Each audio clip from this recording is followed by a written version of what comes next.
Welcome to this week's edition of the Pete Mezzetti Show. I'm Pete Mezzetti. My guest this evening is Eric Hammerling, who's the Executive Director of the Connecticut Forest and Park Association. Eric, welcome. How are you?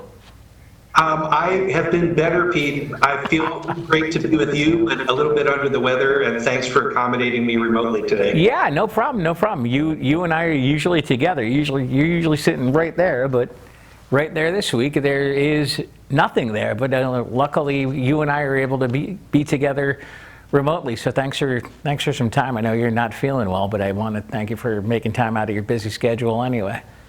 Thank you. Yeah, I miss you, my friend. We will be in touch for sure. Yes. Oh, absolutely. We will be in touch. So, Eric, maybe can you tell us a little bit about the Connecticut Forest and Park Association, exactly what you guys do? Sure. So the Connecticut Forest and Park Association is actually the oldest nonprofit conservation organization in the state. Okay.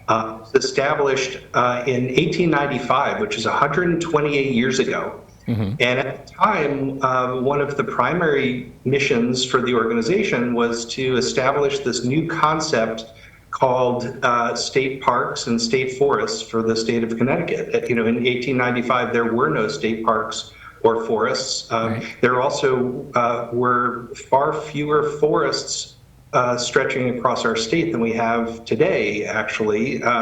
Whereas today we're, between 55 and 60% forested. In 1895, we were closer to 20% forested because we had done a pretty bad job of managing our forests.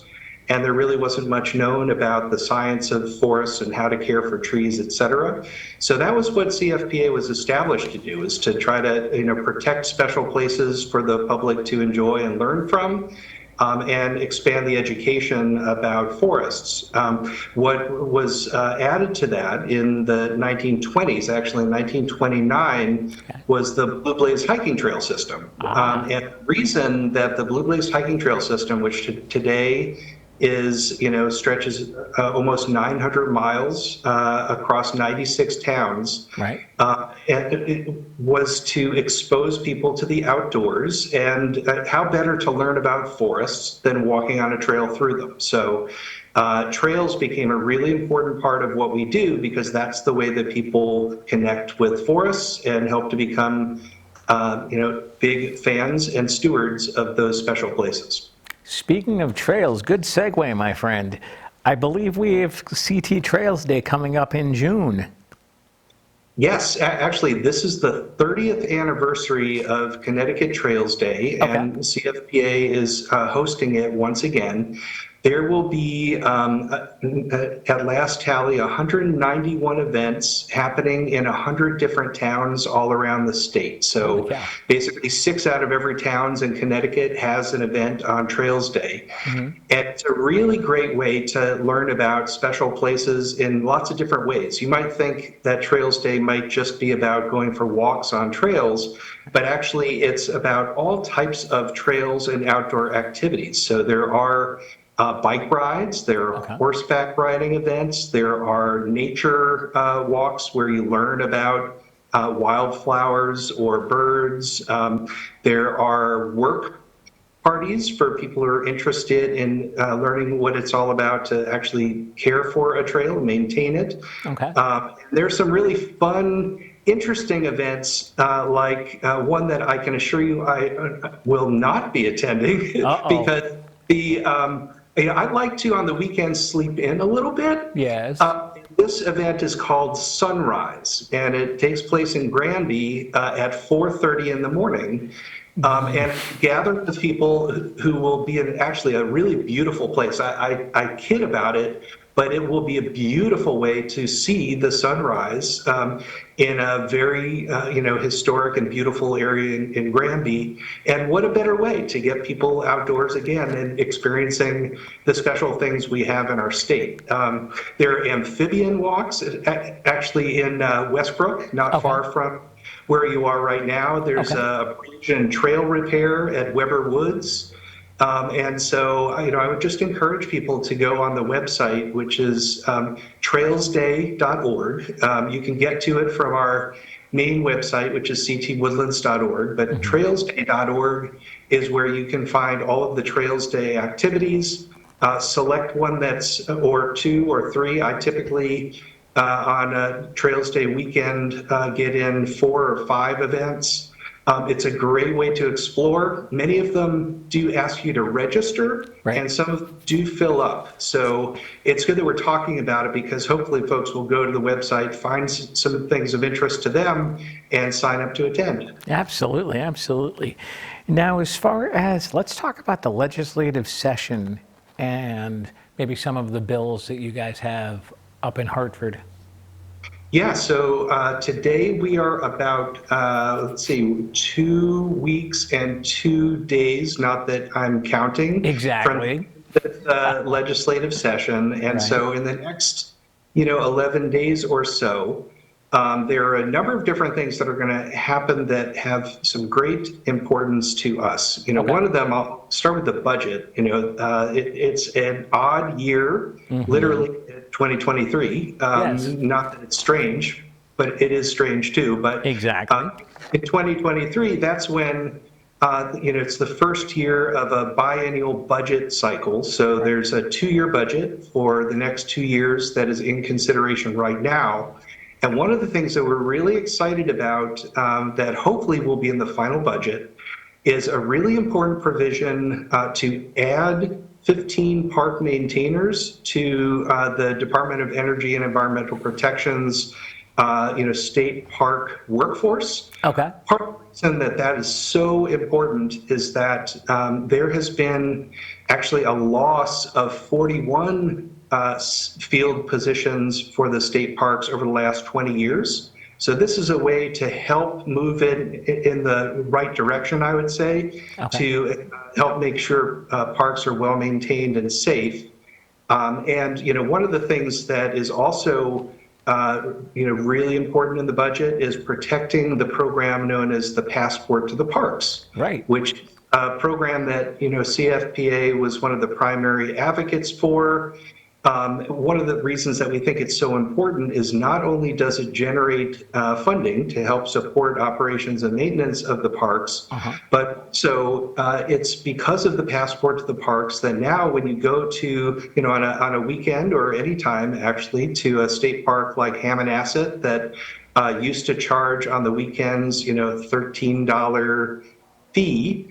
There's no fee at the gate now, thanks to the Passport, because we all contribute to the Passport when we register our motor vehicles every few years. It's just $5 a year that goes to the Passport, but that generates about $20 million of support, and we get in for free. So it's a really wonderful deal for getting people outdoors and, again, connected to our special places. Now let's talk about a few tree and forest related bills. Sure. Well, and I should mention there are a few things in this.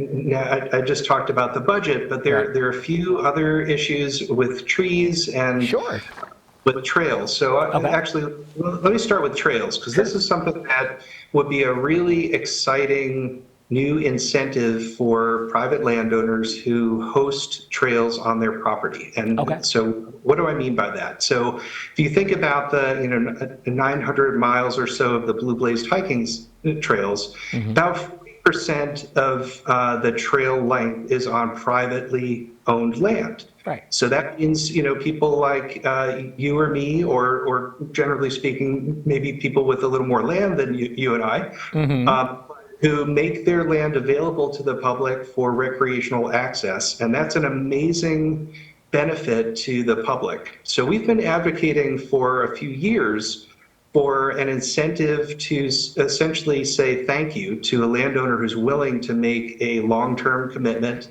to protect a trail on their property. So there is a bill, Senate Bill 998, which if a landowner put a conservation easement on a trail corridor on their property, protecting it forever, this would give the town where they're located the ability to potentially waive their property taxes on that stretch of trail, not on their whole property, just on a relatively narrow stretch of trail.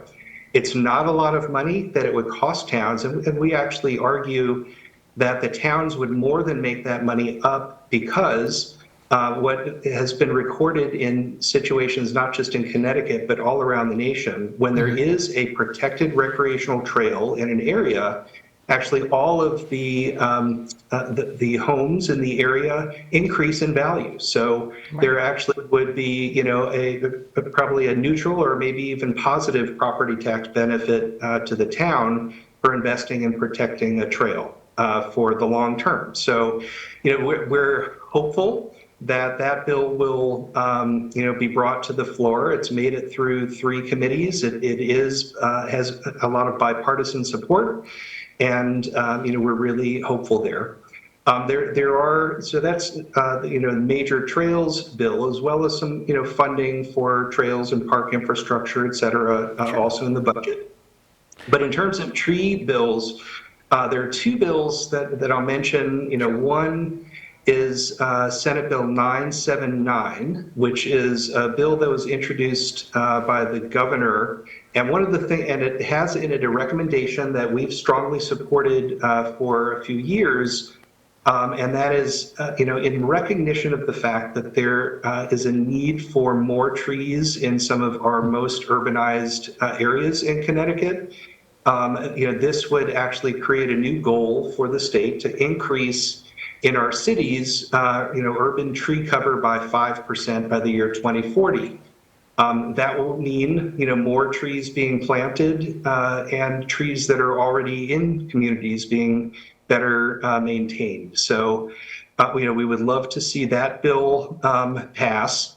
Now, one bill that we were hopeful of, which you know, isn't going to make it this year, but maybe will be considered in the future. Okay. It's to require, and we actually get a lot of calls in our office about this. You know, whenever there is you know, road work done on state highways with a lot of trees being removed, we get a lot of calls from really concerned, angry citizens saying, like, what's going on here and what can I do?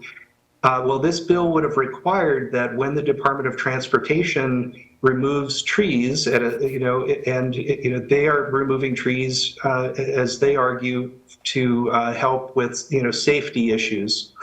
And we would argue, okay, but since this is state rights of way, we would love to see the state make the public whole by replanting trees and having you know, at the same time they're removing them on the highway, be always thinking about the future forest along other roads and in local parks and places where they can add additional trees. So that was considered to be too expensive to do this year.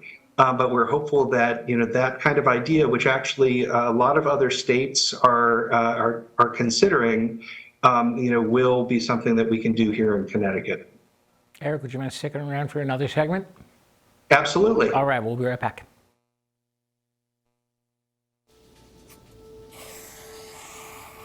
Dad? Just 1 minute, okay? Hey, Bobo, do trees tell each other stories? I'm sorry. I'm afraid I don't know that. Hey, why don't we go find out?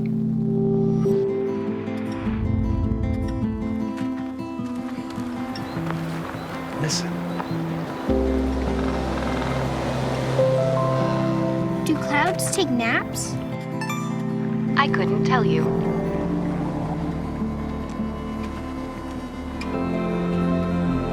Can birds draw pictures? I don't have an answer for that. Dad, do stars visit their friends? Look!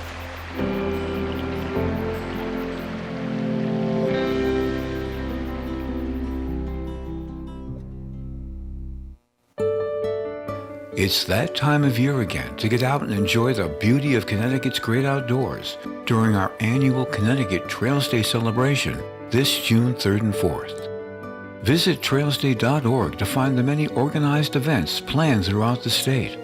Registration opens May 10th. To reserve your spot, to register, and for updates on Trails Day activities and places to explore, visit trailsday.org today.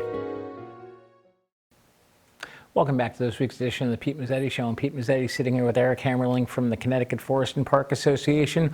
Welcome back, my friend. Glad to be back, and thanks again for picking such great ads between our segments that are so like that. on point with what we're talking about. Really appreciate that. You like that, huh? I do, love All it. right.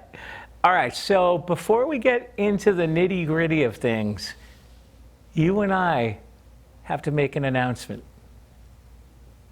And you know where I'm going with this. I do. So I'll let you make the announcement, because I'm not saying anything. All right, thank you, Pete. Well, and so let me first say, Yes. what a pleasure it's been to work with you over these several years. Being a part of the Pete Mezzetti Show and all the great things that you do for the public to enhance understanding and raise awareness on so many different things. I know I of course focus on forest parks and trails, but I know that you are talking with so many different community leaders on so many topics. You do amazing work, and it's been an absolute pleasure working with you. Absolutely. One of the things that is going to be a bit of a change, and I'll have to find out in my new capacity whether I'll be able to join you like this again, or just as a friend on the side. Absolutely. I will, after 15 years as the executive director at the Connecticut Forest and Park Association, be leaving to take a job at the Department of Energy and Environmental Protection, working for the state. I'll be the director of an office currently known, and I say currently known because the name may actually change. This will be interesting, but it's the Office of Planning and Program Development. And one of the things that I'll be working on, staying in the conservation mode, is trying to balance the state's interest in renewable energy with its interest in protecting natural resources. So I will be leaving CFPA. Fortunately, CFPA will be in excellent hands when I leave. Claire Kane, who's currently our Trails Director, will become our interim executive director. And Claire has been on your show before, and she has.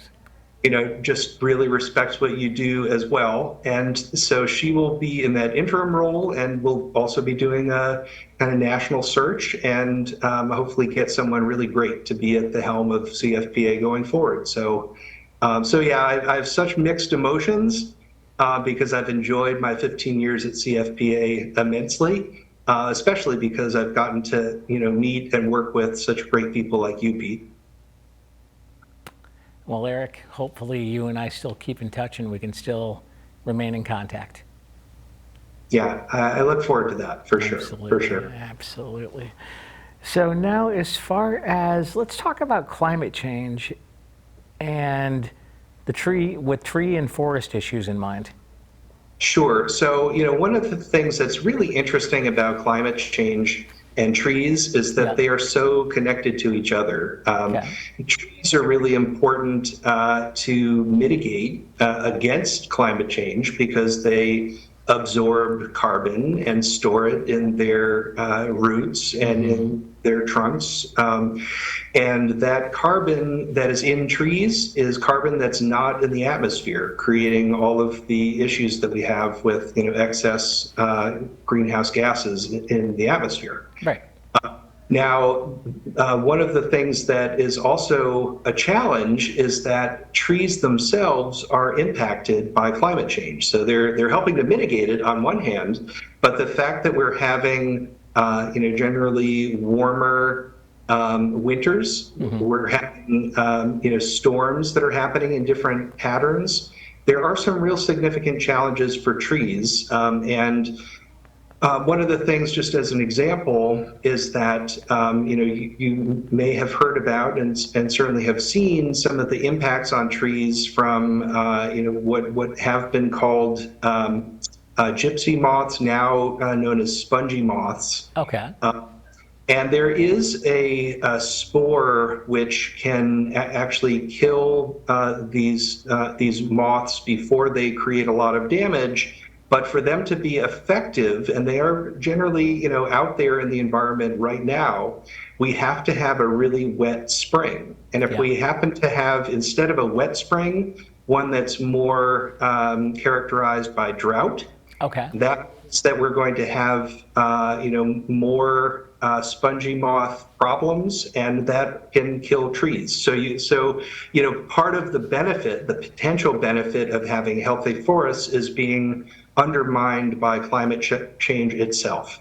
So what would I say we need to do? I'd say, well, that means we need more forests, not fewer forests, or trying to stay about the same with forests, because forests are going to have to do more work when they have a little less capacity to do the work they're doing now. So it's just an interesting interplay between what's happening in the environment, what's happening with our trees and forests. And of course, if you take that to what I was mentioning earlier in terms of the need of additional trees in our most urbanized areas, trees are really important in cities for lots of reasons, but we was talking recently with the city forester for Hartford, and she said, the areas with trees are 19 degrees cooler on average during the summertime than those areas that don't have trees, which is a remarkable difference. And in fact, it's unfortunately tied more and more to a number of public health problems that are made worse by having higher temperatures, and so it's impacting people's health, and there too, that's why we need to have more trees, right? If we want to have people benefit from the many benefits that trees provide, we need them to be in the right places near people and providing those benefits. So no matter where I am, Pete, I'm going to continue working on these issues as a citizen. Even if I'm not the executive director of CFPA, but I will, I guess I bring to that a lot of knowledge and passion from, what I've been doing over the last 15 years. And I'm hoping that together we can all make a difference for the trees and forests of Connecticut. Absolutely. Now let's talk about the Trails Day coming up in a couple of weeks. Sure. Well, it's always an exciting time of year for us because, everyone who leads a Trails Day event is someone who knows intimately what's happening at, in these, 191 different sites all around the state. Okay. So I would say, if someone was to go to an event, you're going to learn something new, even if it's a place that you have been before. I would encourage people to think about, if there are 2 days of Trails Day, let's hope the weather is great and all that, but maybe choose something that is near you, and then choose another event on the other day of the weekend that is a bit further away, a place you've never been before. Use it as an opportunity to explore. Some people are a little bit afraid of the outdoors, mostly because they're not familiar with different places. And what better way to learn about all the different exciting places there are around the state than to go on Trails Day with a local expert who can make it really interesting and fun, and put any anxiety that you may have at ease if you're going to do it on your own. So I have always thought that it was a great, not only a great event, but it's actually, Connecticut has more Trails Day events than any other state in the nation. So it's something special that we're doing here in this state. And we're just so thankful that there are so many people involved with both providing events, and, there may be 5,000 to 6,000 people who get out to various events this year. So it's huge, and it's fun, and it's always something to look forward to. And it's always I believe the first weekend in June? Correct. Always the first weekend in June. So it's coming up June 3rd and 4th. And, again, I would encourage people to go to trailsday.org to choose different events that seem to be of interest to them. If they want to talk to someone before they register, the contact information for each of the trail leaders is there on the website. So people can reach out in advance if they wish, or just go and show up and have a great time. Absolutely, absolutely. Now, what's the mission statement for the organization? The mission statement for CFPA Yes. is we connect people to the land to protect forests, parks, trails for future generations to enjoy. And that's really, to say that as the oldest conservation organization in the state means something, because, we are definitely looking at the various issues around protecting land and trails and forests and parks for the public for the long term, with that long view in mind. And so the things that we do today make a difference going forward, and you're really able to accomplish things in the legislature and other places if you are committed to every year working on it, making a little bit of change incrementally all the time. And so CFPA has been making an impact in Connecticut for 128 years, and I'm excited to see how that continues to evolve. There is a 3-year strategic plan that CFPA has on its website to say, here's what we're going to be doing for the next 3 years. And I would encourage people to go to ctwoodlands.org and look for the strategic plan in the About Us section and really see where we CFPA, hopes to go far into the future. And obviously, all of the details of the strategic plan are on the website. That's right. You can see at least the the major bullet points of everything. We didn't want to overwhelm the public with too much minutia that we work on at every at CFPA. But I think that it's bite-sized enough so that people can read through it quickly and have a good understanding of what CFPA is all about. And if they're interested, find ways to get involved. Now, how did CFPA get started? CFPA got started actually in Simsbury by a minister, Horace Winslow, who, with his congregation and some folks in the area, were observing that forests were having problems. And actually in 1894, apparently, there were some really big forest fires in Connecticut and as well as in Canada. And in Connecticut, all around the state, you could see a yellowing of the skies from the forest fires taking place all around the country. And so CFPA was founded when Horace Winslow and his daughter Mary and a number of others said, you know what, we need to know more about our forests, figure out how we can protect them from fires, which was a big issue at the time. And, Right. and it's hard to imagine Connecticut having forest fires, all the time, but that was a major concern at the time. And make sure that we also would appreciate the benefits that forests provide the public, how people can better manage their forests, and how to protect special places for people to get connected to them. Eric Hammerling from the Connecticut Forest and Park Association. Thanks for some time, and hopefully we'll see you again soon. I look forward to that, Pete. Thanks so much. Thanks, Eric. On behalf of Eric Hammerling, I'm Pete Mezzetti. Thanks again, night. We'll see you next time.